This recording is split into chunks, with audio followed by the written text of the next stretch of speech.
መጽሐፍ ቅዱስ ሊያማልድ በሕይወት ይኖራል።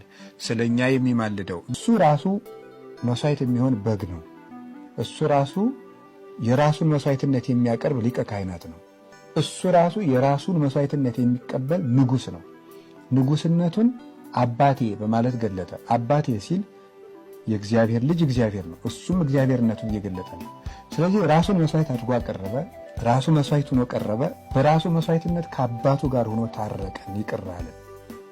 ይቺ በዕለተ ዓርብ ያቀረባት ይቅር በላቸው የምትል ቃል ለአዳምና ለልጆቹ በሙሉ የቀረበች የማስታረቅ ቃል ናት።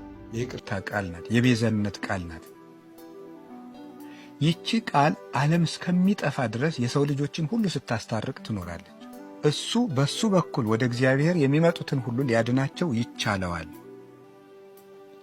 በሱ በኩል የሚመጡትን ወደ እግዚአብሔር ሊያድናቸው ይቻላል። ሕያው ነውና ለዘላለሙ ያስታርቃቸዋል ይላል። ሕያው ነውና ያለው ምንድን ነው? አንድ ጊዜ የተናገራት ቃሉ ለዘላለም ሕያው ናት። በዚያች ቃል ነው ዓለም ሲታረቅ የሚኖረው። ስለዚህ በመጽሐፍ ቅዱስ ሊያማልድ በሕይወት ይኖራል፣ ስለኛ የሚማልደው የሚሉ ግሶች ሁሉ የተነገሩት አንድ ጊዜ በተናገረባት ቃል ዓለም ሁሉ ከአባቱ ከወልድ ከመንፈስ ቅዱስ ጋር ሲታረቅ የሚኖረው በዚያ ነው።